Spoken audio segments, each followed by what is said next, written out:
Bismillahirrahmanirrahim. Assalamualaikum warahmatullahi wabarakatuh. Waalaikumsalam. A'udzu billahi minasy syaithanir rajim. Bismillahirrahmanirrahim.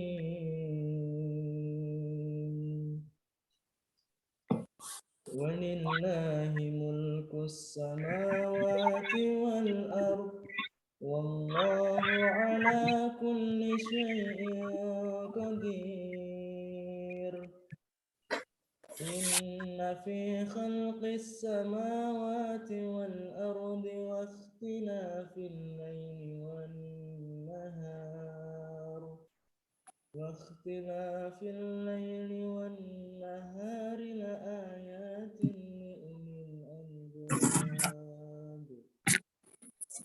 الذين يذكرون الله قياما وقعودا وعلى جنوبهم ويتفكرون في خلق السماوات والأرض ربنا ما خلقت هذا باطلا سبحانك فقنا عذاب النار. ربنا إنك من تدخل النار فقد أخزيته وما للظالمين من أنصار. ربنا إننا سمعنا مناديا ينادي للإيمان أن آمنوا بربكم فآمنا.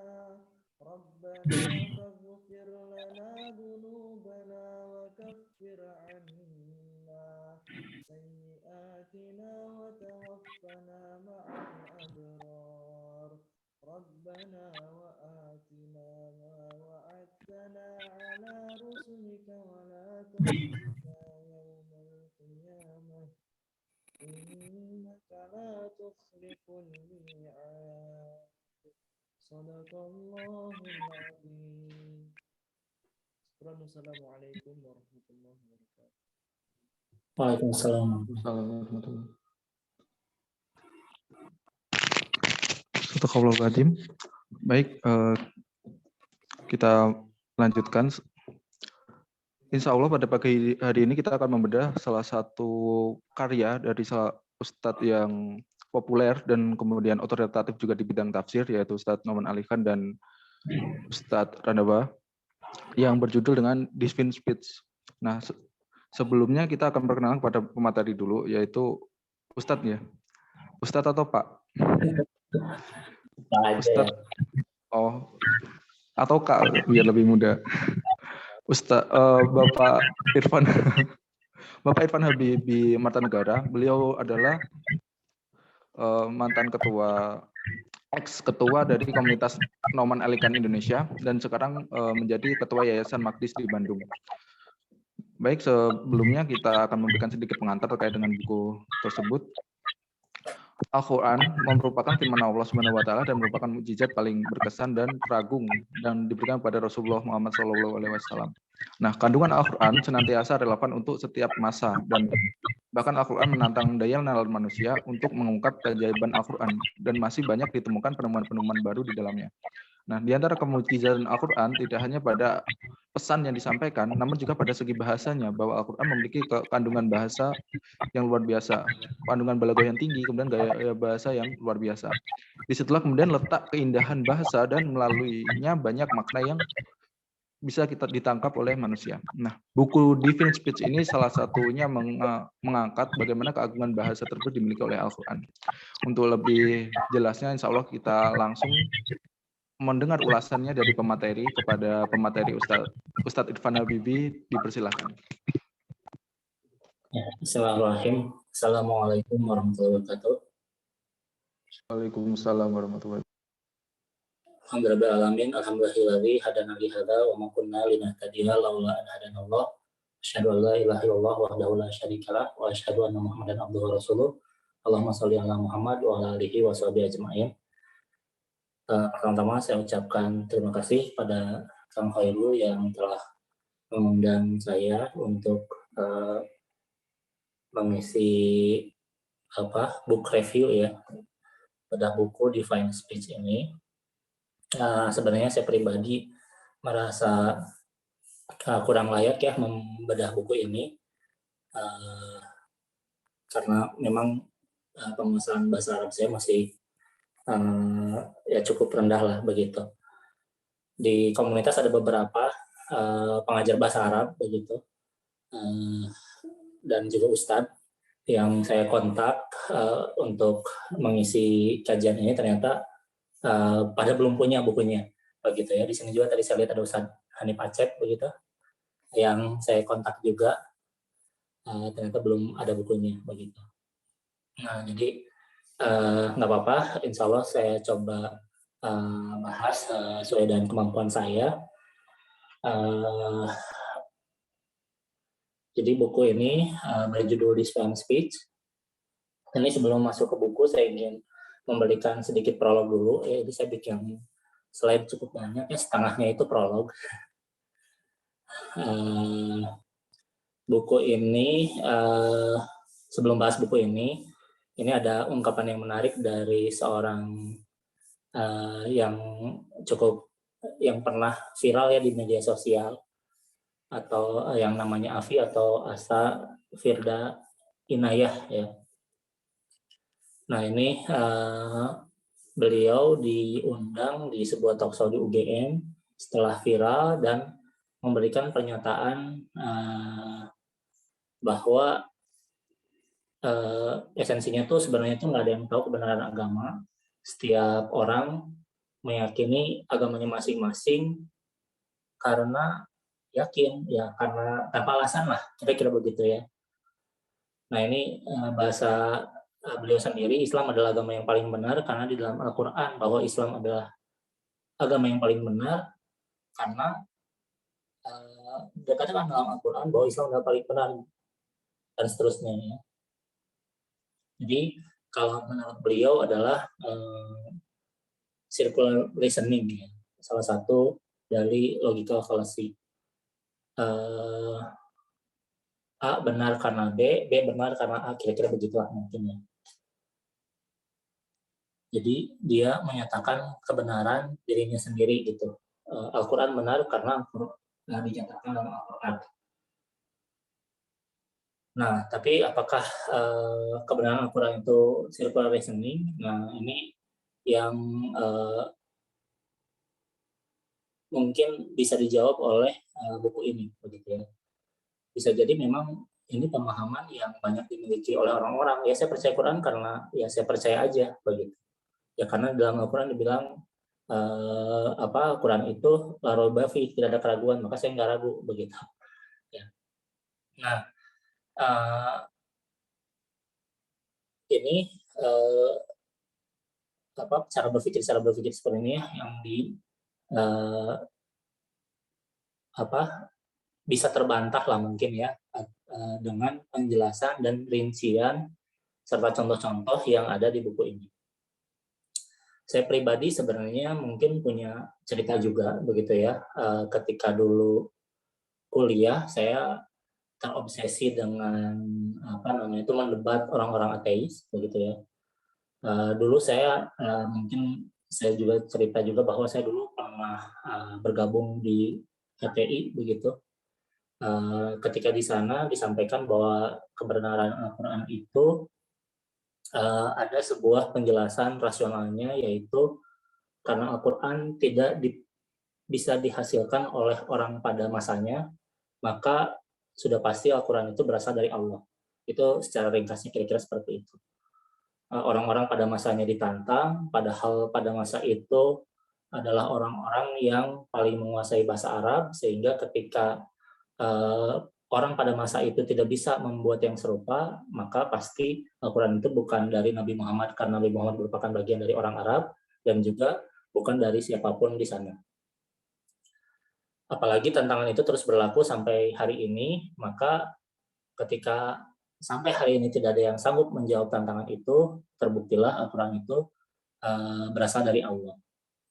Nah, cuman saya ya dulu berkelana masuk ke situs-situs ateis gitu ya, forum-forum debat begitu.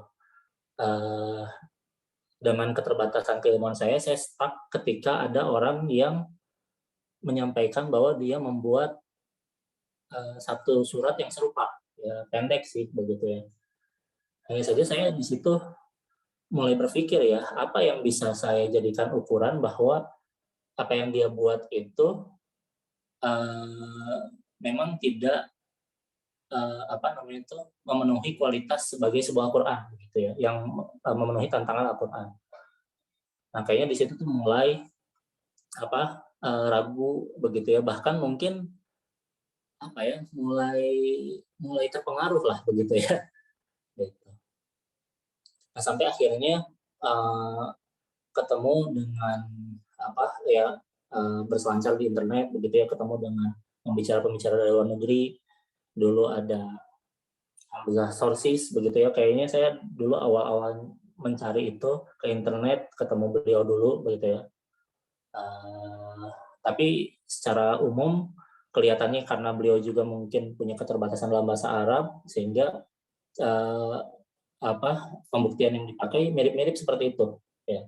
Jadi nggak perlu bisa bahasa Arab, tapi cukup dengan pembuktian rasional lah bahasanya ya. Kira-kira kayak Sherlock Holmes yang bilang kalau ada 3 tersangka, yang 2 itu sudah kita yakini bukan pelakunya, maka pelakunya itu adalah yang ketiga begitu ya.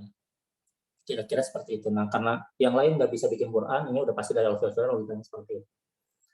Nah, sampai akhirnya ketemu dengan Noman Alihan, ini yang mungkin buat saya menempatkan beliau di hati saya begitu, karena bisa memberikan penjelasan begitu ya, bagaimana Al-Quran itu memang mustahil dibuat manusia begitu ya. Jadi kerasa lah bikinan manusia itu ya, kita sebagai manusia, oh pasti kalau berbahasa tuh ya nggak terstruktur lah. Ternyata Al-Quran tuh luar biasa. Oke, ini metadatanya ya, judul, penulis, penerbit, jumlah halaman 225 tambah 20 pengantar begitu. Terus ini sedikit perkenalan penulisnya. Nah, Noman Alihan ini sebenarnya tidak memiliki pendidikan formal di bidang keislaman ya, kecuali mungkin ya dulu ketika kecil pernah di Saudi ya sekolah Islam gitu ya, di Pakistan sekolah Islam, katanya juga pernah juara lomba bahasa Arab di Pakistan begitu waktu kecil begitu. Nah, tapi kemudian beliau pindah ke Amerika di usia SMA kalau tidak salah. Nah, di situ sudah mulai akhirnya bisa dikatakan tersekulerkan lah, mulai jauh dari agama. Nah, pendidikannya sendiri ya, kalau tidak salah saya ingat, ya beliau menyebutkan lah beberapa ya, belajar marketing, belajar IT, begitu ya. Pernah ngambil kuliah filsafat, psikologi, storytelling. Nah, ini mungkin storytelling ini kuliah yang membuat mata kuliah yang membuat beliau ini memang memiliki kemampuan berbicara yang sangat bagus ya. Kekuatan beliau itu di sisi ini begitu. Mungkin bisa jadi dari sisi keilmuan ya sama-sama sajalah dengan yang lain ya, para ustadz di Indonesia misalkan atau dimanapun, tapi kekuatannya itu bagaimana cara beliau menyampaikan sesuatu yang rumit jadi oh gitu ya, mudah begitu. Nah, ini juga mungkin yang menginspirasi banyak orang. Oh, ternyata orang dengan latar belakang umum ternyata bisa mendalami Quran begitu. Ya, beliau mendirikan Bainah Institute yang dulu itu mungkin sebelum pandemi itu selalu menerima siswa ya, mungkin sekitar usia lulus SMA sebelum kuliah itu ada program selama setahun belajar bahasa Arab begitu ya, jadi pre-college ya. eh, dan sudah banyak lah lulusannya dari situ. Yang menarik, mulai ketika masa pandemi ya 2020, beliau itu membuka pelajaran bahasa Arab secara online ya, di Facebook dan YouTube beliau kalau tidak salah. Nah itu saya amati pesertanya itu belajar bahasa Arab secara online ini, yang live itu bisa sampai 7.000 orang. Gitu. Ini suatu hal yang luar biasa ya. Kalau dikatakan 7.000 itu mungkin peserta tablik akbar ya. Ini materinya bahasa Arab begitu ya, mengenal fiil, isim dan lain sebagainya begitu. Dan memang beliau berharap orang-orang itu memang bisa bahasa Arab karena dari sinilah jalan untuk berinteraksi dengan Al-Quran. Nah, penulis lainnya adalah Syarif Randawa, ini adalah murid beliau di Dream Program, begitu ya, lulus 2014. Kayaknya setelah lulus, kemudian masih di Bayinah untuk nulis barang Noman Alihan. Gitu. Jadi kelihatannya sih 2014, terbit bukunya 2016, mungkin 2 tahun buku ini ditulis, bisa jadi ya. Terus, dan seterusnya. Terus ini mungkin yang cukup menarik dari buku ini menurut penulisnya begitu. Syarif Randawa, buku ini dipakai di Yale University ya. Jadi textbook ya. Juga Noman Alihan bilang di sebuah wawancara di Harvard pun buku ini dipakai. Walaupun mungkin saya membayangkan ya mungkin beliau punya murid atau teman di sana gitu ya, tentu saja buku gurunya dipakai. Jadi salah satu rujukan dalam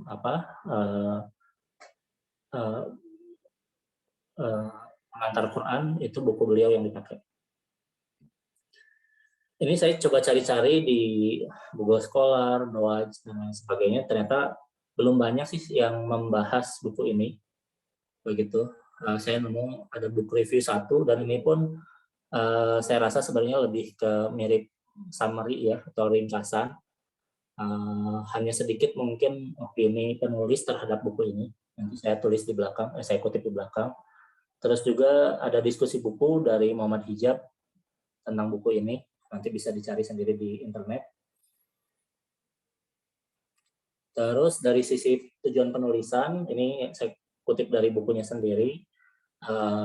Tujuannya yang pertama adalah untuk menggarisbawahi ya, menstabiloi keunikan dan kemenarikan dari unsur sastrawi dalam Quran dari berbagai sudut pandang.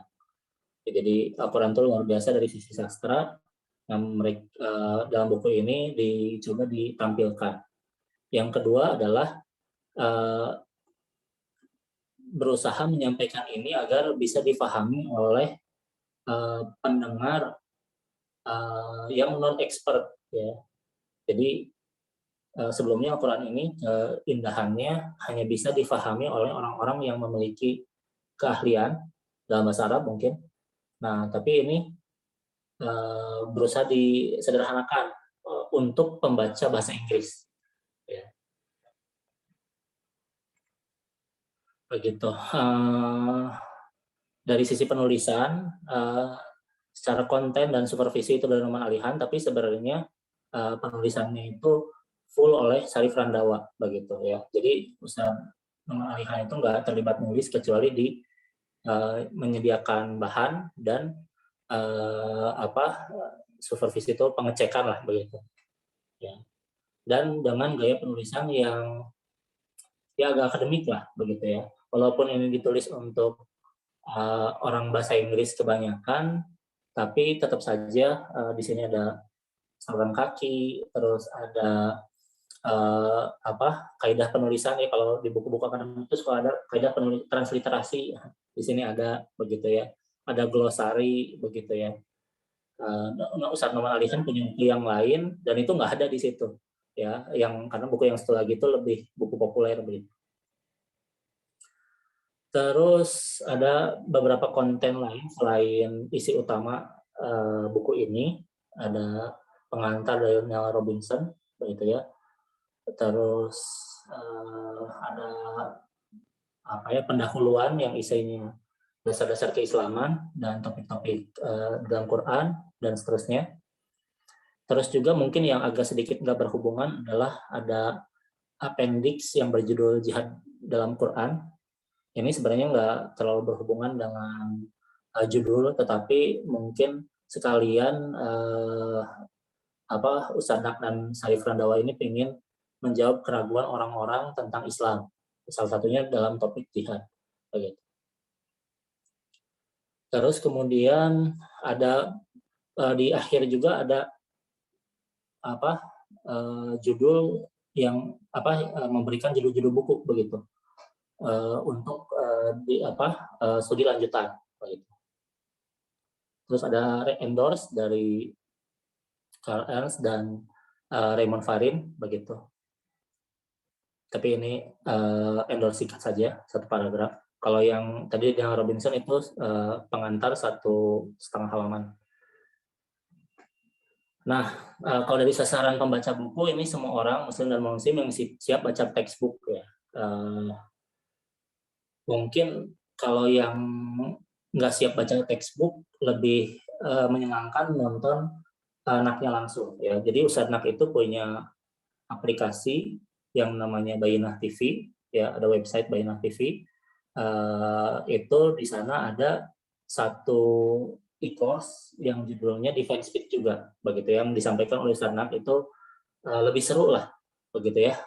Ya Ustadz Nak lah tahu mungkin gayanya ada bersandanya begitu ya, ketika menegas ada satu hal yang mungkin cukup penting ditegaskan berulang kali begitu ya, dengan berbagai cara begitu ya, supaya lebih mudah difahami. Nah, ini dari struktur penulisan buku ada dua topik besar atau dua pembagian lah, ada dua dibagi jadi dua bagian, ada bagian mikro dan ada bagian makro literari gitu ya. Jadi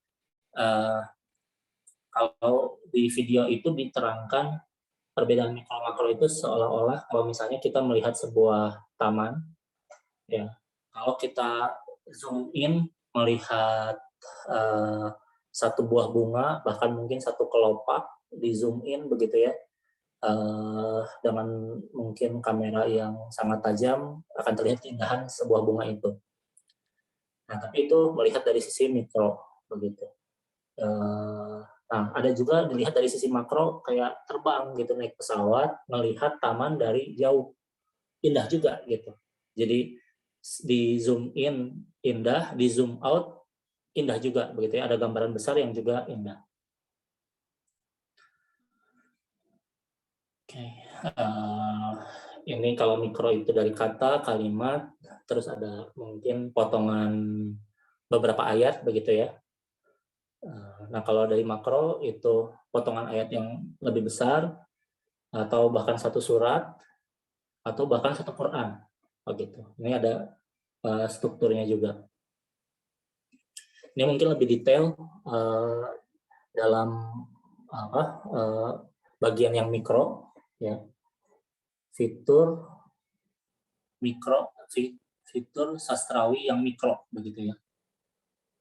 Jadi ada pilihan kata, ada subjudulnya itu pilihan kata yang tepat, ada pembagian fi'il dan isim ya. Kalau fi'il itu menunjukkan sementara, kalau isim itu menunjukkan selamanya, itu kalau nggak salah begitu ya.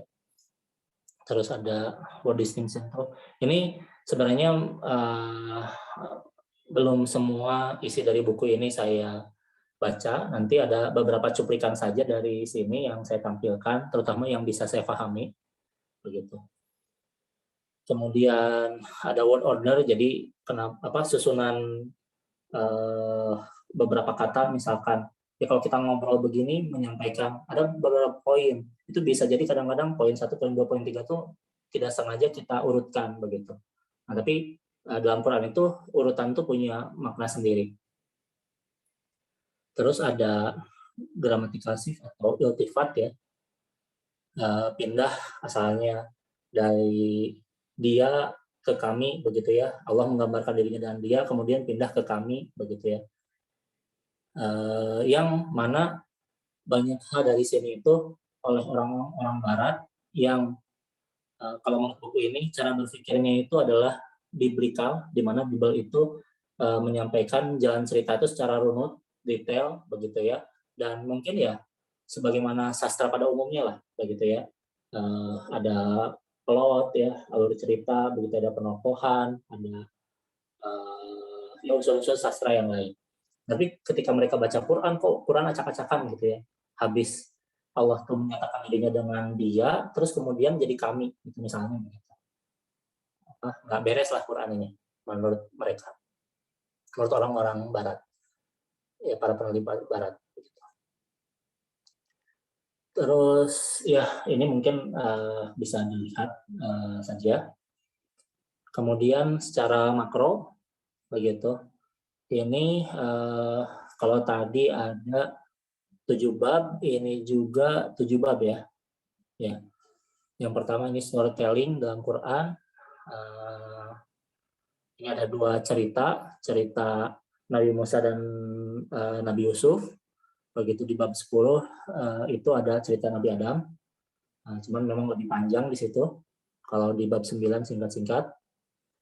Terus kemudian di bab 11 ini ada mulai membahas struktur dan koherensi. Koherensi itu artinya kontennya itu ya mungkin kalau kita bayangkan kalau kita baca terjemah Quran misalkan lihat topik-topiknya kok sepertinya tuh acak-acakan lah begitu ya. Habis bahas ini loncat ke sini, loncat ke sana begitu. Nah, ini tuh sebenarnya walaupun kelihatannya loncat-loncat tapi sebenarnya koheren, masih punya satu anchor ya bahasanya, atau punya satu benang merah lah, benang merah topik yang dibahas sebenarnya begitu. Itu koherensi itu kira-kira begitu. Terus ada simetri dalam Quran, ini yang mungkin pernah didengar dengan ring composition. Kayaknya kalau yang ikutin Facebook saya sering share ring composition begitu. Saya ngutip dari sini, saya nge-share beberapa contoh dalam Quran yang memenuhi struktur ring composition begitu. Dan ini juga mungkin yang khas ya dari Noman Alihan dalam ceramahnya, misalnya menyampaikan beberapa ayat begitu ya, dan kemudian tadaburnya, terus misalnya ditutup dengan ini ternyata ada ring composition-nya, kira-kira kayak gitu. Itu gayanya Noman Alihan dalam menyampaikan biasanya kayak gitu. Terus juga di bab 13 ini menyampaikan struktur full ya, kalau saya lihat itu dari ayat 1 sampai 286 ya, surat Al-Baqarah itu dibahas struktur secara garis besar, dan juga per tadi passage tadi, jadi per berapa ayat itu ada strukturnya juga begitu ya. Luar biasa nih. Terus kemudian urutan surat ini itu ada misalnya ada beberapa surat yang mungkin yang paling sederhana itu mungkin semacam ini yang detailing ini ujung surat sama awal surat ya. Mungkin kalau dalam ilmu Quran itu ada munasabah ya, biasanya membahas akhir surat ini membahas ini, ujung surat berikutnya, awal surat berikutnya itu membahas apa, dan itu ada hubungannya gitu.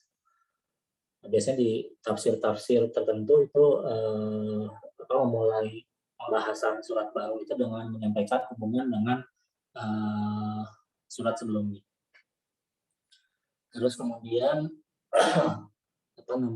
ada surat juga yang punya dari sisi koherensi, beberapa surat tertentu itu punya satu koherensi, satu benang merah lah. Yang mungkin sebenarnya sih di hadis juga ada ya, Quran itu dibagi-bagi, jadi ada yang 7 surat, ada yang berapa surat begitu. Nah, ini sebenarnya mereka tuh punya benang merah begitu. Terus juga ada di buku ini juga disampaikan gambaran struktur dari keseluruhan Al-Quran Dan terakhir, ini membahas lumayan detail tentang surat Al-Fatihah. Nah, ini saya coba kutip beberapa opini yang disampaikan di Muhammad Hijab Channel itu. Yang pertama, sebenarnya apa yang ditulis di buku ini sebenarnya merupakan suatu hal yang ini harusnya bukan sesuatu hal yang baru. Ya. Apa yang ditulis di buku ini bukan sesuatu hal yang baru, tapi kelanjutan karya-karya ulama klasik di masa lalu. Ya. Kalau nggak salah di video itu tuh disebutkan nama Al-Biqai ya, yang banyak membahas soal struktur Quran. Terus, nah disampaikan juga oleh Muhammad Hijab itu karena memang di buku ini cukup banyak kutipan dari para orientalis begitu ya. Disampaikan bahwa peneliti Barat saat ini itu sudah mulai bergeser lah dari yang dulunya antipati, tugas mereka itu adalah mencari kesalahan dalam Al-Quran, begitu ya. Nah, ini peneliti Barat sekarang itu mulai simpati ya. Dan juga mungkin memang beda ini ya, beda latar belakang peneliti Baratnya. Zaman dulu itu peneliti Barat itu dari latar belakang teologi, sedangkan yang sekarang tuh memang yang meneliti Quran itu dari latar belakang sastra, begitu ya, literatur ya. Sehingga mereka nggak punya tendensi tertentu gitu. Yang penting mah membahas secara sastrawi begitu. Ya ada nggak nilai sastra dari Quran itu yang mereka cari. Gitu. Ini disampaikan karena di dalam buku ini banyak yang banyak dikutip peneliti-peneliti dari Barat. Walaupun mungkin yang perlu saya catat juga adalah walaupun ada nama Barat, bisa jadi sebenarnya itu sudah Islam juga ya. Misalnya seperti Raymond Farin, begitu itu seorang mu'alaf ya. Jadi setelah meneliti Al-Quran, kemudian dia akhirnya masuk Islam. Untuk nama-nama yang lain saya belum tahu. Ya di video itu juga dibahas, kalau si ini udah masuk Islam belum? Oh nggak tahu katanya. Gitu. Terus, nah ini ada catatan yang mungkin cukup penting bahwa ini yang jadi karena ini mengomentari tentang ring composition ya. Ring composition itu struktur cinta dalam Al-Quran itu jangan sampai memunculkan tafsir baru, gitu ya. Karena kalau nggak salah Raymond Farin begitu ya itu punya gagasan bahwa yang paling tengah itu adalah inti dari surat secara keseluruhan. Jadi kalau ada ring composition itu kan pasti ada yang tengah-tengahnya tuh. Ya nanti kita lihat. Nah, dan inti itu adalah yang tengah itu adalah intinya dan itu yang menjadi core untuk menafsirkan apa yang setelahnya dan sebelumnya. Nah, ini ada disebutkan nih salah satu rujukan begitu ya. Kalau nggak salah siapa ya? Mustansir Mirnya gitu atau siapa ya, saya lupa, atau Islahi ya kemarin itu yang disebut itu punya pendapat bahwa di akhir juz amma begitu ya ada beberapa surat yang berurutan itu memiliki koherensi satu sama lainnya dan berpusat di surat Al-Kautsar di mana Al-Kautsar itu ditafsirkan sebagai Ka'bah. Ya. Jadi misalkan surat Quraisy itu adalah tentang keamanan Ka'bah ya. Bukan tentang surat Al-Fil tentang keamanan Ka'bah ya. Surat lalu berikutnya surat Al-Quraisy tentang kesejahteraan Ka'bah itu berdasarkan doa Nabi Ibrahim. Nanti surat-surat berikutnya itu dikaitkan dengan Nabi Ibrahim dan lalu di tengah-tengahnya itu ada surat Al-Kautsar dan Al-Kautsar itu ditafsirkan dengan Ka'bah begitu. Nah ini kalau ini jadi tafsir baru, nah ini yang berbahaya. Terus ada dari ini tadi yang jurnal ilmiah itu, ini yang bisa saya catat beberapa. Ya buku ini mengutip dari berbagai penelitian terbaru ya, dari para orientalis juga begitu. Dan namun dengan komentar kritis begitu. Ya, kalau itu kejelasan ya dalam menyajikan itu menunjukkan apa namanya itu pengalaman mengajar yang cukup lama.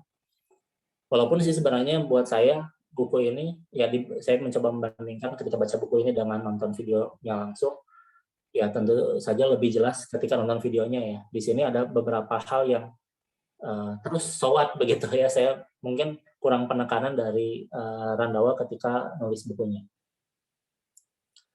Terus ya walaupun menghormati rujukan-rujukan yang lama tapi yang tradisional, tapi sebenarnya banyak merujuk pada keilmuan modern.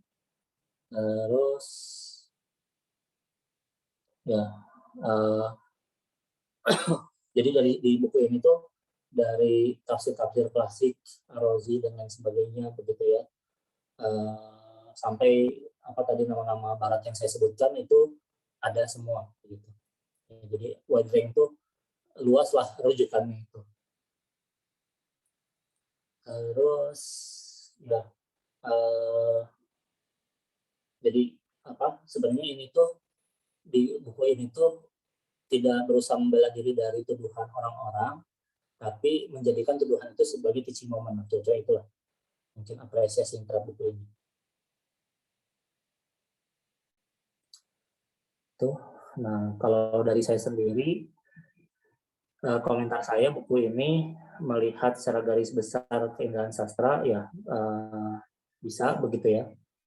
Terus bisa jadi titik awal jika mau mendalami sastra Quran dari sudut pandang yang modern ya, begitu. Karena di akhir buku ini ada rekomendasi bacaan lebih lanjut. Di catatan kaki juga biasanya ini kalau mau lebih lanjut bisa lihat ini, bisa cari buku ini.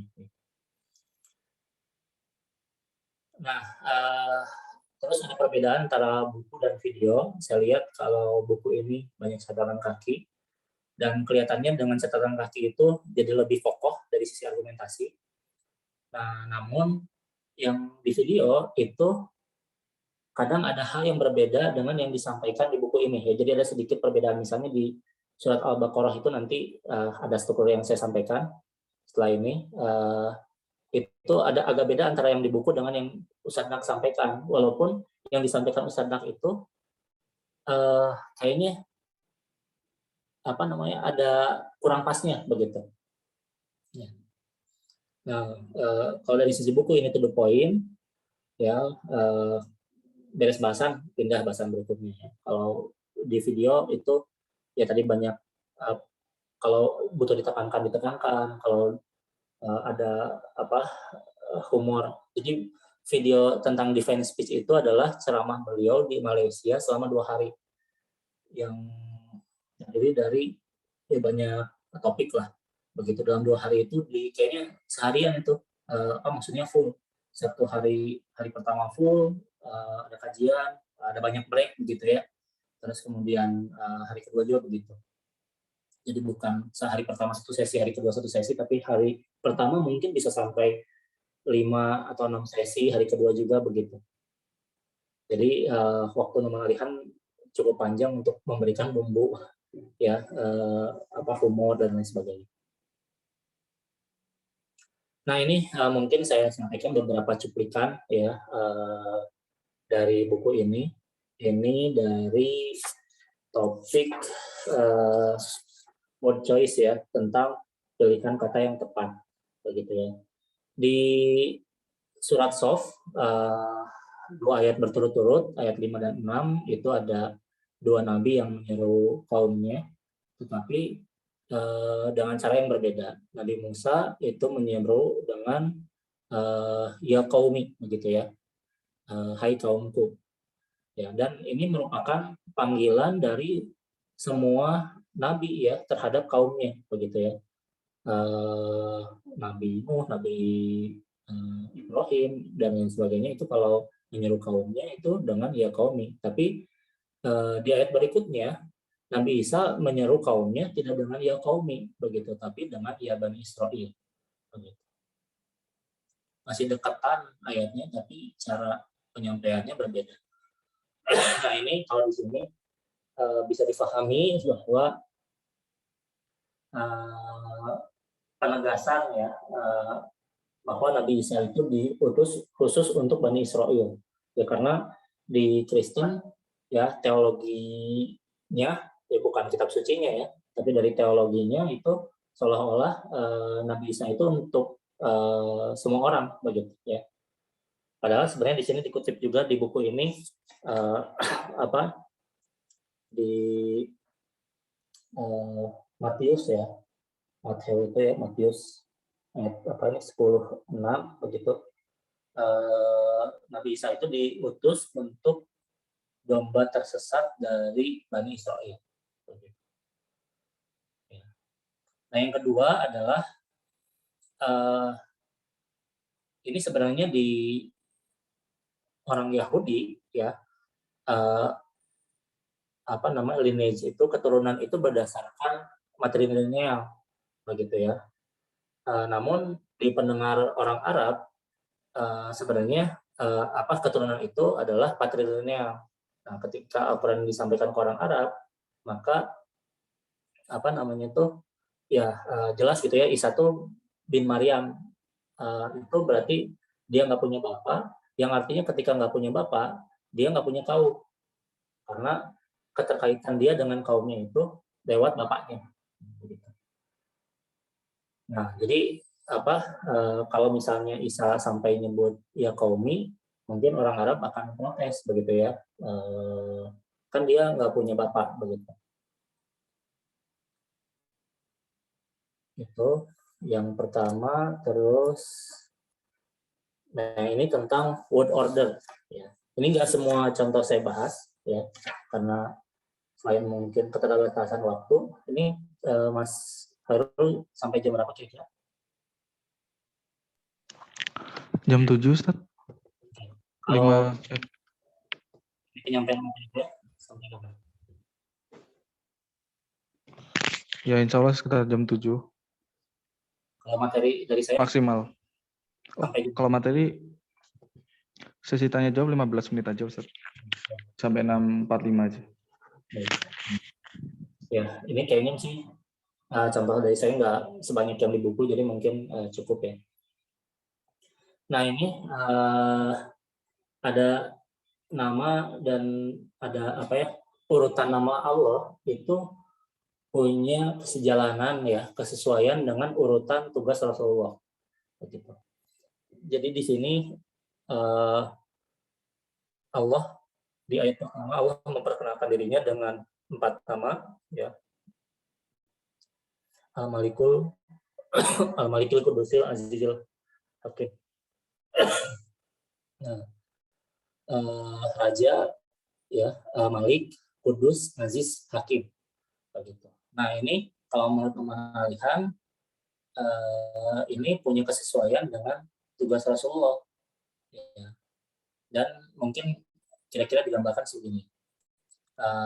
Bayangkan seorang raja ya, yang memiliki sifat suci ya, suci.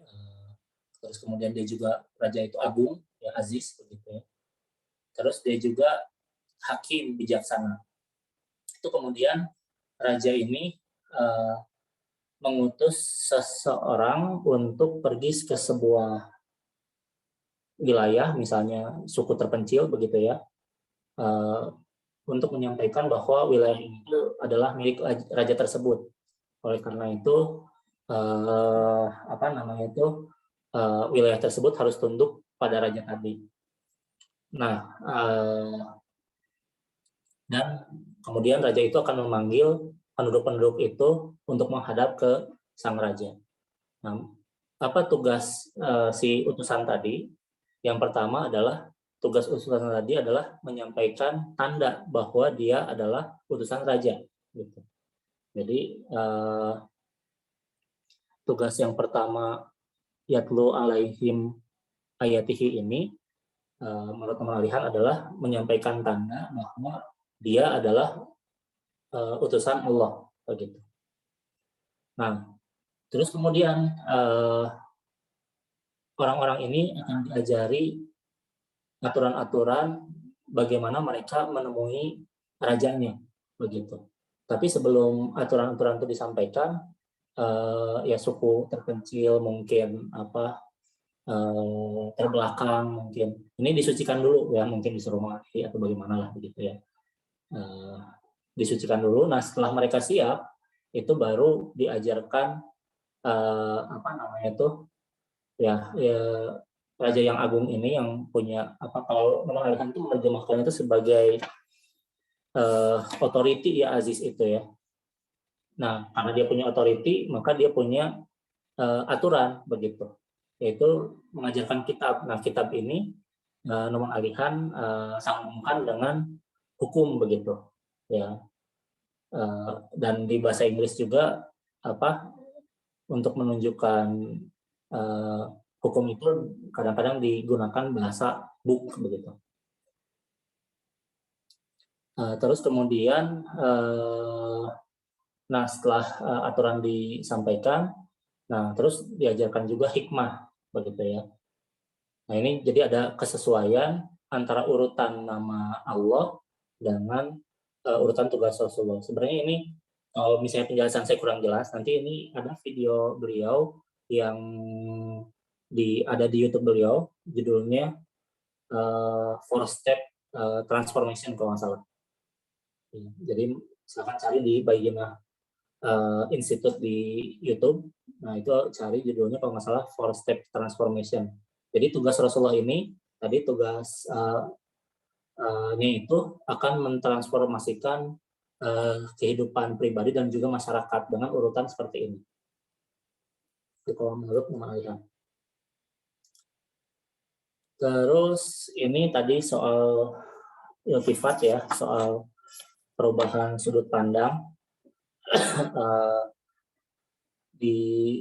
mungkin di kalimat pertama gitu ya, disampaikan waladzi anzala minas sama'i ma'an gitu. Ya, pakai kata ganti dia. Tapi habis itu fa akhrajna bihi nabata kulli syai begitu ya. Dikeluarkan macam-macam tumbuhan gitu. Pakai kata ganti kami begitu. Nah ini bagaimana nih kalau mungkin orang Barat lihatnya ini asalnya dia harusnya dia lagi gitu, dia yang menurunkan hujan, dia yang menumbuhkan air, dia yang mengeluarkan tumbuhan gitu ya. Nah ini tiba-tiba jadi kami. Nah kalau di sini karena ada berusaha membuat kalimat ini tergambar di benak orang-orang begitu. Nah, ketika air diturunkan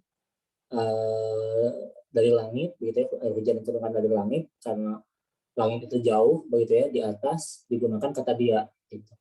Nah, kemudian ketika menumbuhkan tumbuhan, yaitu kan di bumi begitu, ya, dekat gitu. Nah, jadi walaupun seolah-olah tidak konsisten dalam penggunaan kata ganti, tapi sebenarnya ada tujuan ya secara sastranya begitu.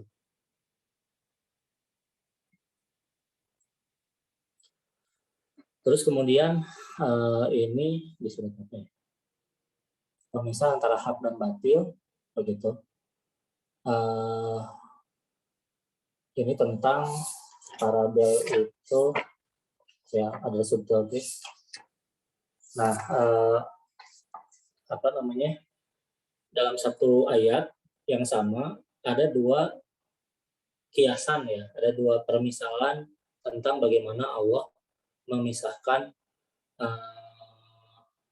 hak dan batil. Ya, satu dengan air, satu dengan api begitu. Padahal sebenarnya kan bisa satu aja gitu cukup begitu. Kok ini harus sampai dua begitu. Nah, ini kalau di sini penjelasannya adalah yang satu menggambarkan pemisahan hak dan batil di Mekah, yang satu pemisahan hak dan batil di Madinah begitu. Nah, kalau di Mekah itu sebenarnya lebih gampang lah pemisahan hak dan batil itu. Ya, langsung jelas lah mana yang hak dan yang batil. Nah, sedangkan kalau di Madinah ini lebih susah gitu, karena banyak orang munafik yang mengaku beriman, begitu. Sehingga nggak jelas nih mana yang bersih dan yang kotor lah, gitu. Sehingga untuk membersihkan dari kekotoran itu dibutuhkan pembakaran, begitu. Nah, di sini disampaikan bahwa pembersihan dari orang munafiknya itu ya dengan cara beberapa peperangan. Ya, sebagaimana kita tahu, ya orang-orang munafik itu nggak ikut perang, begitu. Ya, mungkin ketika yang Uhud misalkan berangkat 1.000 orang, tapi orang-orang munafik 300 orang pulang lagi, begitu, ke Madinah, tidak jadi ikut perang. Terus ini masih di bagian mikro ya, ada tentang sumpah. Kalau kita bersumpah itu, kalau manusia bersumpah seringkali nggak nyambung antara sumpah dengan apa yang disumpahinya, begitu ya. Nah, demi ayahku aku jujur, begitu ya. Padahal ayahnya nggak ada urusan apa-apa dengan ungkapan yang mau disampaikan, begitu. Nah, di sini Allah memilih objek sumpah yang juga kalau dalam bahasa di sini adalah bukti bahwa bukti kebenaran sumpahnya tadi, begitu. Misalkan di surat Al-Asr ini, wal asri innal insana lafi khusrin, itu Allah bersumpah demi masa, demi waktu, bahwa manusia itu benar-benar dalam kerugian. Nah, waktu itu menjadi bukti bahwa manusia itu rugi. Kenapa? Karena di sini dibahas secara bahasa, ya Allah kan bisa memilih sebenarnya waktu itu dengan pilihan yang lain ya, ada sholat duha mungkin ya, atau wadahar mungkin, ada banyak pilihan untuk kata waktu, tapi kemudian Allah memilih wal asr ya. Di sini disampaikan ada dua makna asar. Yang pertama itu berasal dari asoro, begitu, yang artinya memeras, begitu, yang berarti waktu yang sudah diperas sehingga tersisa dalam tersisa hampir habis, begitu. Dari sini ada kata asir atau jus yang berupa hasil perasan, begitu kan. Nah, jadi misalnya kita meras baju, nah ada sisa sedikit gitu ya, air yang masih baju yang kita cuci, kita peras, ada air sedikit tersisa di baju itu. Juga bermakna, ya sebagian ulama juga menafsirkan wal asar di sini sebagai waktu asar, gitu. Yang secara maksud masih mirip-mirip juga. Asar itu pergantian waktu di Islam itu kan maghrib, dan asar ini adalah waktu terakhir sebelum maghrib, sehingga maknanya itu waktu yang tinggal sedikit lagi menuju maghrib, begitu, sisa waktu lah, begitu. Nah, oleh karena itu orang-orang jadi rugi karena sebenarnya manusia itu hidup dalam sisa waktunya. Ya, kalau kita kaitkan dengan kehidupan kita sendiri, ada orang yang mungkin usianya memang panjang sampai puluhan tahun, mungkin sampai 100 tahun, begitu ya. Tapi sebenarnya kita tidak benar-benar tahu kita akan sampai usia berapa, begitu. Bisa jadi besok kita meninggal atau malah hari ini, begitu ya. Nah, oleh karena itu sebenarnya kondisi kita itu dalam kondisi merugi jika kita tidak melakukan persyaratan yang setelah ayat ini ya, di ayat ketiganya. Mungkin sedikit saya tambahkan lagi di sini, nomor alihan itu ya untuk ya dengan kepelaiannya dalam berbicara itu memberikan permisalan ya tentang waktu asar ini sebagai orang yang tenggelam di lautan. Ya. Dia tenggelam. Nah, ini itu waktu itu menjadi bukti kerugian dia, gitu ya. Kalau dia tidak sadar, gitu ya, dan kemudian beramal soleh, begitu ya, beriman bahwa dirinya dalam kerugian, kemudian beramal soleh memperbaiki dirinya, ya, maka dia tuh rugi. Nah, makanya yang harus dilakukan ketika orang yang tenggelam, di mana waktu dia sangat terbatas, itu harus sadar dan kemudian berenang ke permukaan.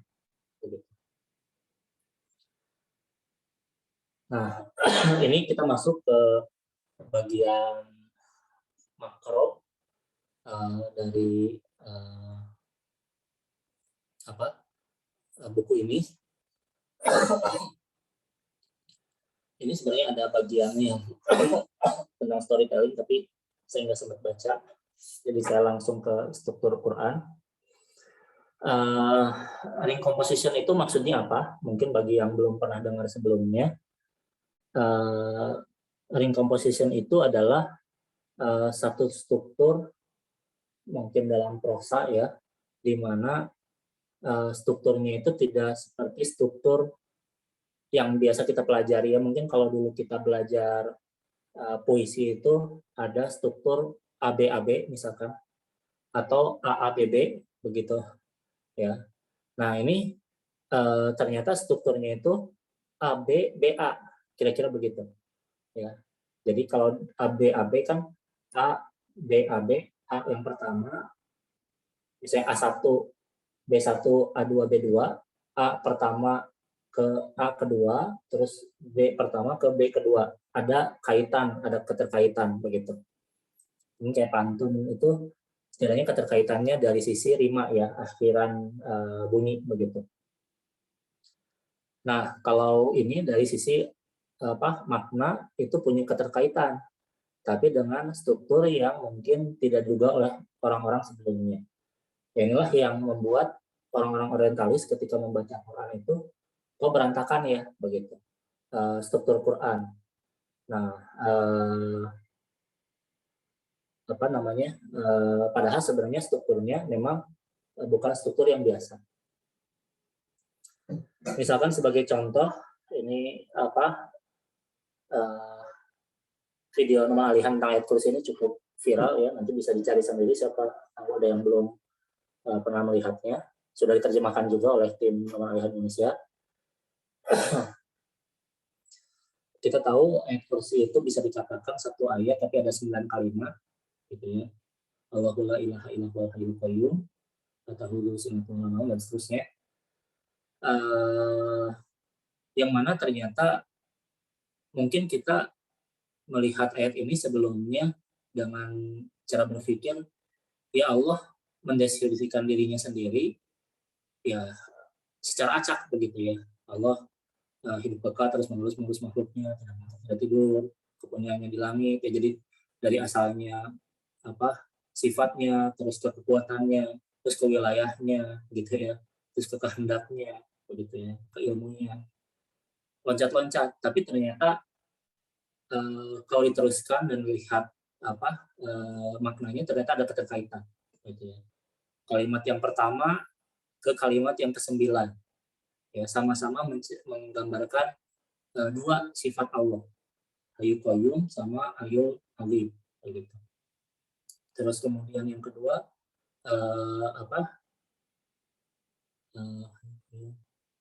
tahulu sinatu wala naum, begitu, ya, tidak mengantuk tidak tidur. Itu dengan yang ke-8 itu sama-sama menciptakan kekuatan Allah, begitu, ya. Bahwa Allah ngurusin langit dan bumi itu tidak bikin Allah ngantuk dan tidur, begitu. Ya, kalau kita memelihara sesuatu, kalau memelihara itu menjelaskan di video yang viral itu kira-kira begini. Kalau ada seorang satpam yang tugasnya itu di bagian CCTV, begitu, ya. CCTV di malam hari, begitu, ya, ketika mall sudah tutup, ya, semua CCTV itu nggak ada yang gerak, gitu. Nah, si satpam ini akan cenderung untuk ngantuk dan bahkan tertidur. Nah, Allah ngurusin langit dan bumi yang sedemikian luasnya itu tidak mengantuk dan tidak tidur.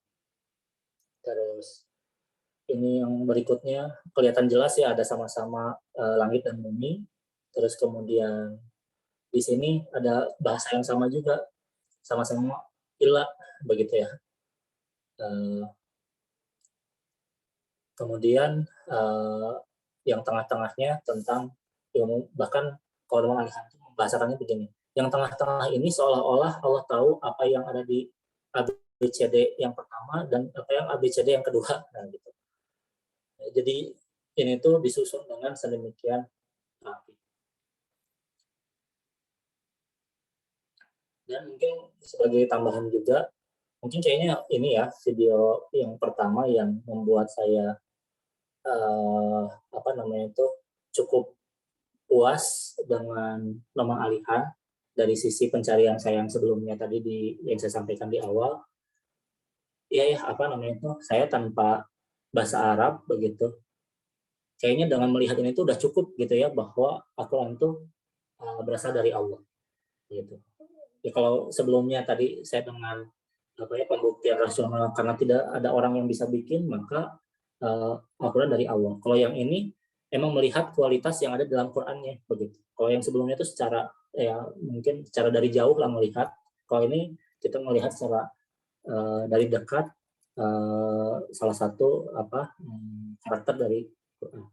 Nah, kenapa ini bisa membuktikan kebenaran Al-Quran? Karena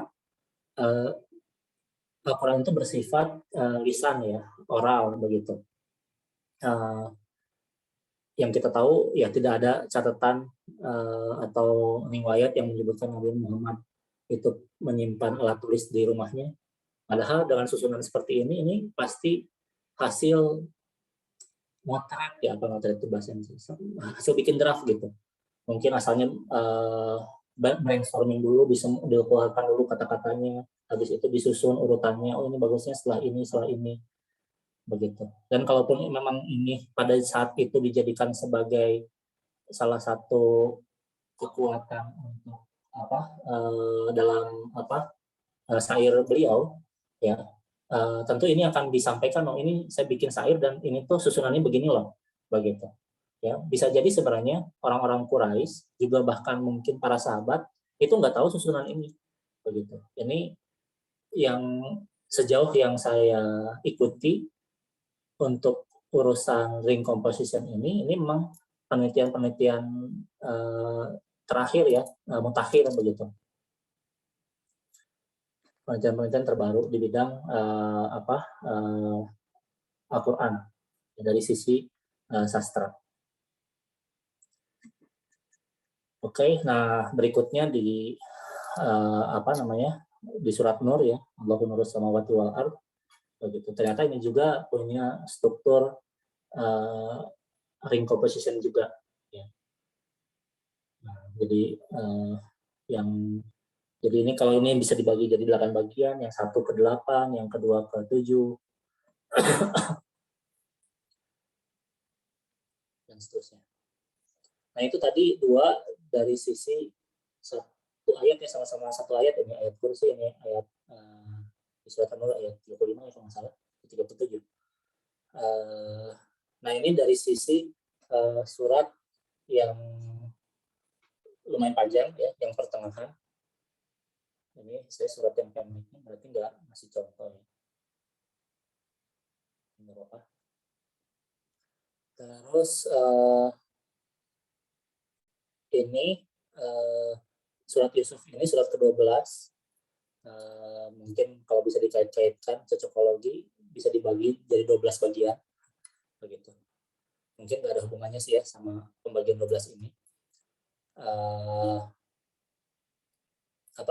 Ternyata ya memiliki secara tematik, memiliki alur cerita Nabi Yusuf itu memiliki struktur ring composition. Ini kalau dari sisi cerita ini termasuk surat yang kisahnya tuh runut ya. Kalau tadi mungkin kalau kita baca Al-Baqarah itu loncat-loncat ya topiknya begitu ya, dari awalnya tentang ciri-ciri orang mukmin, orang munafik, orang kafir, terus loncat ke Nabi Adam, habis Nabi Adam Bani Israel ke Nabi Ibrahim dan seterusnya. Ini satu surat pure cerita Nabi Yusuf dan secara runut begitu. Jadi sebenarnya secara koherensi ini sudah koheren begitu. Tapi ternyata masih juga memiliki struktur ring composition begitu. Ini kayaknya mungkin yang hafal jalan ceritanya juga bisa ini ya, bisa memahami ini alurnya ya. Oke, next aja. Nah, terus surat Al-Baqarah ini yang ada di buku, ya, dibagi jadi 7. Nah, sebenarnya kalau Noman Alihan itu membagi jadi 9, ya, di ceramahnya beliau. Ya, ini banyak sih di ceramah beliau yang di YouTube-nya yang gratis bisa kita akses. Tapi mungkin bisa jadi ini lebih kokoh dari sisi struktur, ya, karena ini merupakan hasil penelitian. Yang Noman Alihan itu yang disampaikan dalam ceramahnya ada yang bisa dikritisi. Jadi yang bagian A-nya itu dibagi jadi 2 kalau Noman Alihan. Ya, setelah ciri-ciri keimanan dan kekafiran itu ada kisah Nabi Adam. Ya, nah kisah Nabi Adam itu nanti pasangannya adalah setelah hukum untuk umat Islam itu ada satu hukum yang diceritakan cukup panjang lebar, ya. Jadi ada hukum-hukum, ada kisos kan, ya. Terus ada hukum puasa, itu satu rangkaian lah di situ di ayat 178 sampai berapa begitu. Nah, kemudian dipecah ada hukum tentang harta yang dibahas cukup panjang lebar begitu. Nah, Noman Alihan mengaitkannya itu dengan bahwa dosa pertama yang ada di alam semesta ini begitu, ya, sejak alam semesta diciptakan adalah dosa keserakahan. Dosa manusia pertama, ya. Kalau dosa pertama ya itu ya iblis, ya. Nah, dosa manusia pertama itu adalah keserakahan, yaitu Nabi Adam tergoda oleh iblis untuk jadi serakah, gitu, ya, memakan buah huldi. Nah, itu pasangannya dengan ayat harta adalah untuk supaya kita tidak serakah, kita perlu aturan tentang harta. Di situ ada infak, gitu, ya, ada aturan pinjam meminjam, ada aturan jual beli, begitu. Walaupun sebenarnya nanti jadi tidak koherennya itu karena di sini itu di yang terakhir itu ada kisah Daud, Jalut, Tolut, begitu, ya, begitu. Nah, itu jadi kurang pas begitu. Kalau pembagiannya seperti yang Noman Alihan. Nah, ini pembagian ini lebih kuat lah begitu, lebih terbukti begitu. Tidak ada flow-nya lah begitu. Kalau yang Noman Alihan itu ada cacatnya sedikit begitu. Terus mungkin ini dari sisi beberapa rangkaian ayat begitu.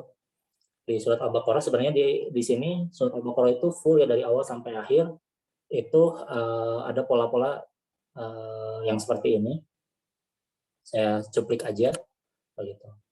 Nah, ini juga termasuk rangkaian kisah yang alurnya kita udah tahu dan ngurut lah. Sebenarnya nggak ngurut juga, ya, ini yang menarik nih, ya. Misalkan mungkin kalau yang atas itu masih ngurut, ya. Tapi kalau yang bawah ini, yang iblis ini, ada bolak-baliknya nih. Jadi setelah disuruh turun, kemudian taubat Nabi Adam diterima, terus disuruh turun lagi. Ya, jadi ada 2 kali disuruh turun. Begitu, ya. Itu kalau orang yang agak teliti, ini kok ngapain sih, udah disuruh turun lagi. Begitu. Ya, nanti silakan buka mushaf sendiri untuk lihat teksnya, ayatnya, begitu, ya. Tapi nanti kita bisa lihat data ini udah disuruh turun lagi. Nah, ini nggak sempat saya ketik ulang, ya, nggak sempat saya terjemahkan juga. Ini saya udah ngantuk semalam, jadi saya ambil aja dari sana langsung. Ini keterkaitan 2 surat, ya. Ini Ar-Rahman yang pertama dengan Al-Waqiah itu ternyata ada link composition-nya juga. Terus keseluruhan Al-Quran ini juga nggak sempat saya baca. Ada two interlocking ring composition, ya, rada rumit lah. Terus juga ini ada ring composition, tapi kalau yang ini dibagi 2 dulu, terus kemudian dikaitkan lagi. Ini yang lebih sederhana. Mungkin yang bisa saya sampaikan di sini sebagai contoh adalah kalau kita lihat surat Al-Fatihah dengan surat An-Nas, itu kan ada keterkaitan juga ya. Yang pertama, Alhamdulillahirabbil alamin, Ar-Rahmanir-Rahim, Maliki Yaumiddin. Itu ada 3 sifat Allah, terus kemudian nanti di surat An-Nas juga ada 3 sifat Allah juga, ya, begitu. Rob, Malik, Ilah, begitu. Mungkin sedikit yang bisa saya komentari juga adalah ring composition ini sebenarnya saya lihat bukan hal yang baku, karena satu surat itu beberapa peneliti bisa menyajikan beberapa struktur Al-Quran.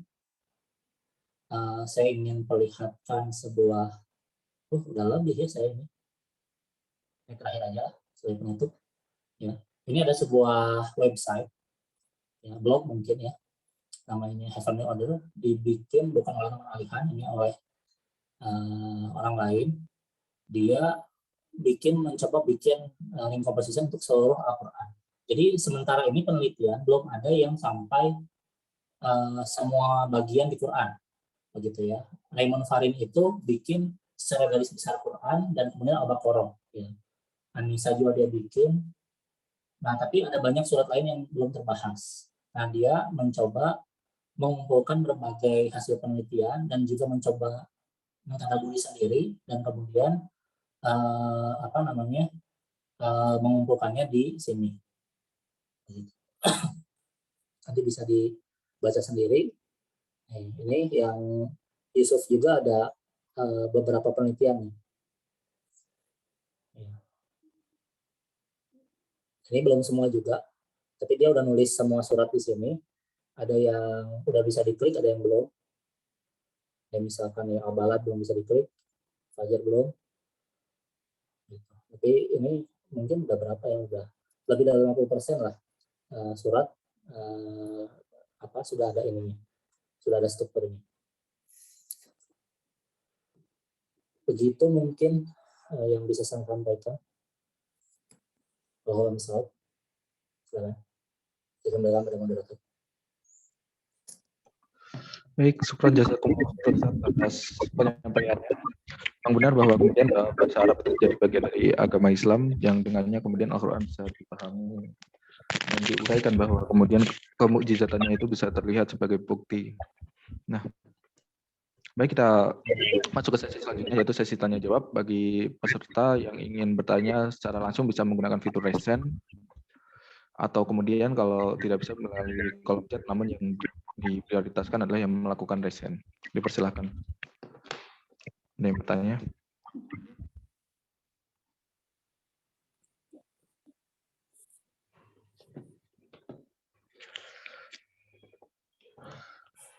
Baik, mungkin dari saya dulu, Ustaz. Terkait dengan Ustaz Noman kan ada beberapa komentar bahwa beliau itu tidak melakukan hal yang baru, berarti beliau menyambung tradisi ulama gitu juga. Meskipun ada hal yang baru, misalkan terkait dengan ring composition tadi. Tapi kan kemudian kalau bisa ditanyakan, Ustaz Noman kan itu keterpengaruhannya antara tafsir yang ini kan berarti beliau berdasarkannya berdasarkan tafsir gitu kan ya. Nah, beliau itu nanti kemudian keterpengaruhannya lebih banyak ke kontemporer atau klasik, atau bagaimana mungkin Ustaz Noman itu metode dalam melakukan studi ayat atau surat atau tertentu melakukan studi Al-Quran itu bagaimana mungkin? Wah, kalau saya lihat sih, kalau misalnya untuk selain yang soal struktur Quran ini, yang memang kelihatannya ini penelitian yang baru, selain itu sih rujukannya bisa jadi lebih banyak ke tafsir klasik ya. Di YouTube itu ada di surat Al-Kahfi, bisa dicari. Beliau tuh ngasih pengantar tentang apa namanya itu rujukan beliau begitu. Jadi beliau itu nyebutin berapa ya? Cukup banyak lah begitu ya rujukan tafsir klasik yang beliau jadikan sebagai referensi begitu. Jadi kalau dari sisi pemaknaan sih kalau saya lihat lebih banyak ke tafsir klasik ya begitu. Walaupun mungkin nanti dari sisi mungkin dari sisi apa ya bahasanya itu ya, koherensi ya, ketersambungan satu ayat dengan ayat yang lain. Terus kemudian apa namanya, itu ada beberapa peneliti Muslim juga yang sering beliau sebut, yang kontemporer begitu ya, ada Amin Islahi, Hamiduddin Farahi begitu, terus Mustan Pirnir begitu, terus juga ada apa, ada beberapa lah nama kelihatannya orang di Pakistan mungkin begitu. Itu mungkin yang bisa saya sampaikan. Ya lebih jelasnya ya kan cek ke YouTube beliau.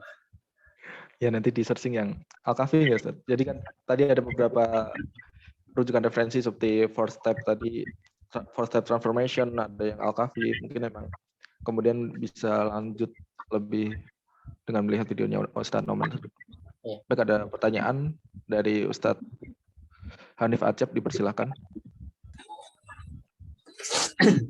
Terima kasih atas waktunya, Pak Khairul Anwar. Assalamualaikum warahmatullahi wabarakatuh.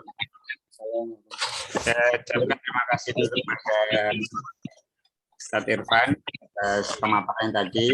Saya mau cerita dulu, di saat tertarik Noman Alihan itu ya cari di YouTube itu tentang bahasa Arab, ketemu sama beliau, kemudian ada komunitasnya, ada pertemuan di Jakarta di Istiqlal itu.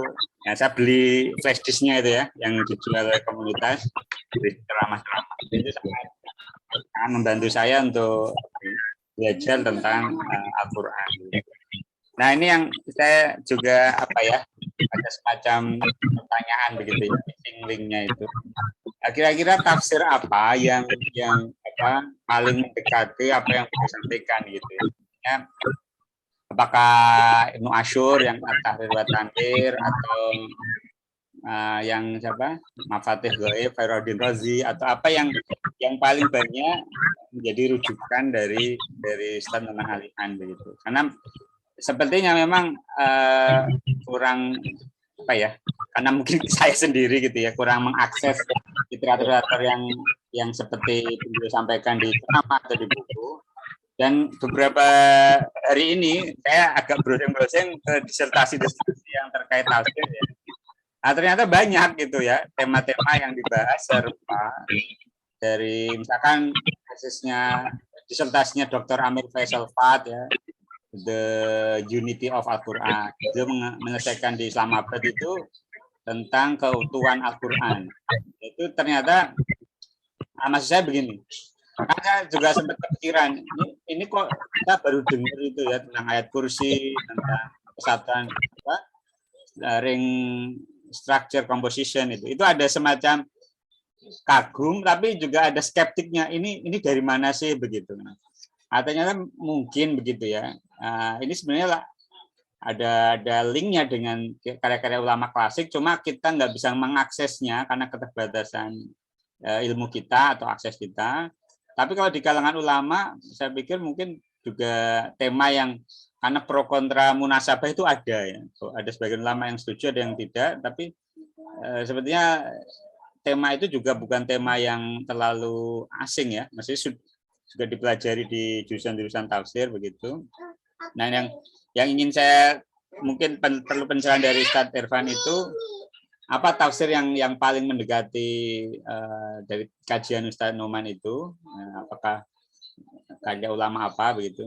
Nah, kalau yang pakar linguistik kontemporer yang saya tahu misalkan Samirai, kemudian apa ya, yang memang banyak mengkaji sisi linguistik, karena Ustadz Noman kan di situ ya ininya pendekatannya dari sisi linguistik. Itu. Kemudian yang terakhir yang ingin tadi saya confirm juga soal bahwa studi orientalisme itu terjadi pergeseran yang dulunya karena ada kolonialisme, kemudian ada sisi untuk menguasai. Sekarang karena yang menekuni orang-orang sastra, justru saya menemukan satu paper gitu ya tentang kritik dari Nicolai Sine terhadap struktur cincin dalam Al-Quran. Jadi kayak Raymond Ferrin itu dikritik oleh orientalis gitu. Tetapi juga kritiknya bukan kritik yang sama sekali salah gitu, tetapi ada tadi celah-celah hul yang menurut beliau ini ada sisi yang kayak dipaksakan begitu. Nah, itu mungkin sedikit perlu pencerahan dari Ustadz Irfan. Terima kasih. Assalamualaikum warahmatullahi wabarakatuh.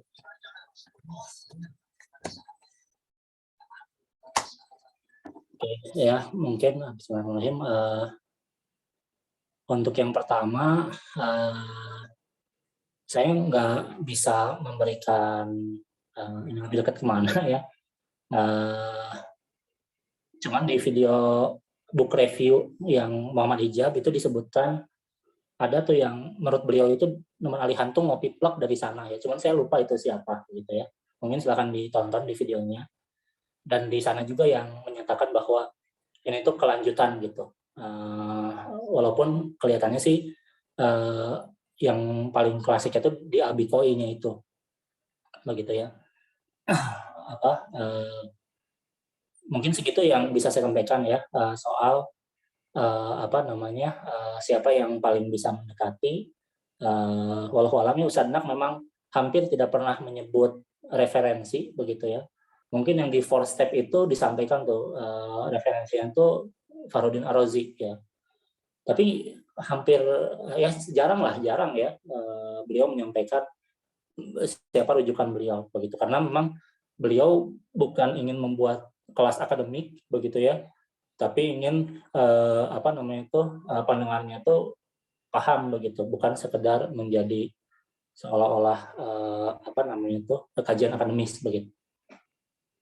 Memang jadi sulit dari situ untuk melacak lebih jauh, kalau kita ingin mendalami lebih jauh itu ke yang mana begitu. Nah, cuman memang tadi ya di video yang Hijab itu disebutkan nih, wah ini untuk bagian pembahasan yang ini Noman Alihan tuh copy plug nih dari orang ini, cuma dibahasakan ulang aja begitu. Nah, cuman saya lupa itu siapa. Jadi bisa diakses mungkin di sana. Itu yang pertama. Yang kedua, mungkin masih yang pertama ya. Saya pernah ngobrol dengan teman ya, mungkin katanya itu genre pembahasan Noman Alihan itu adalah tafsir bayani, dan sekarang itu mulai banyak ya yang penulis dari kalangan umat Islam yang mendalami ini gitu. Cuman ya saya nggak dikasih namanya, cuman mungkin yang bisa dijadikan sedikit clue itu adalah coba dicari dari sisi tafsir bayani ya, genre tafsirnya namanya tafsir bayani. Terus yang kedua itu soal ini ya,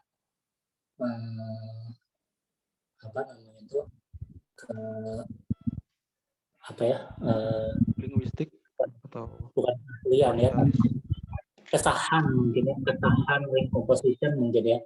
Nah itu absah nggak sih sebenarnya, valid nggak sih ring composition ini? Menurut saya sih untuk beberapa hal tertentu valid ya. Tadi yang kita lihat ayat kursi itu menurut saya nggak punya hole begitu ya, nggak punya flaw ya, nggak punya cacat begitu di situ. Nah, cuman tadi sangat mungkin untuk yang lain itu ada penelitian yang kurang pas gitu. Kalau nggak salah, kalau saya ikuti ya, kelihatannya itu ya saling ngeritik gitu, tapi kemudian menyajikan yang lain yang lebih pas begitu ya. Mungkin dicoba dilihat yang di website yang saya tadi tunjukkan di Heavenly Order. Untuk yang surat Yusuf itu ada versi lamanya dan versi barunya begitu ya. Jadi kalau menurut saya sih untuk hal ini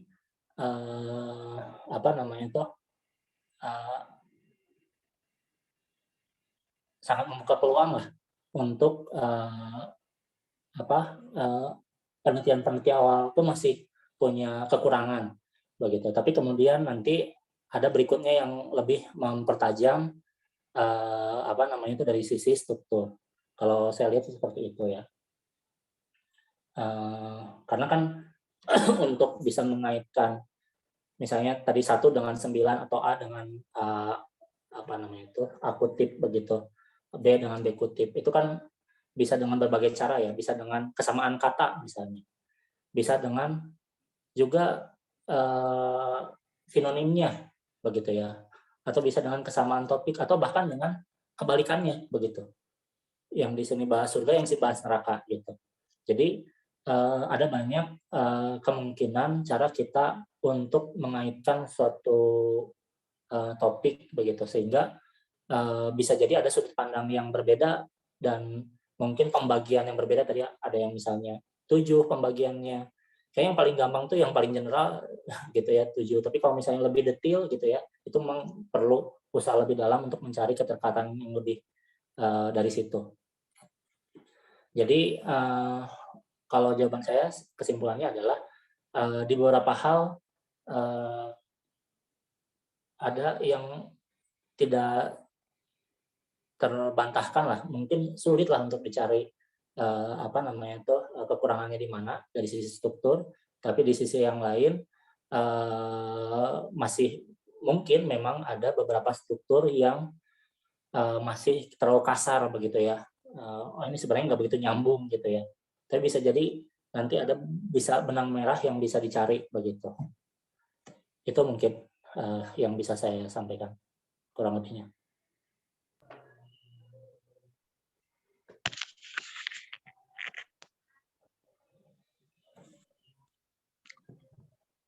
Oh iya, betul. Mas. Ya tentu saja ini bukan Tauqifi ya. Betul. Baik, mungkin karena sudah melewati jam 7, kita cukupkan saja Ustaz kajian pada pagi hari ini. Semoga apa yang kita dapatkan pada pagi hari ini mendapatkan keberkahan dari Allah Subhanahu wa taala. Kita cukupkan kajian pada hari ini dengan baca alhamdulillah dan doa kafaratul majelis.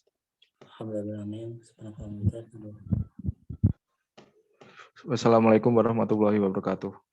Waalaikumsalam.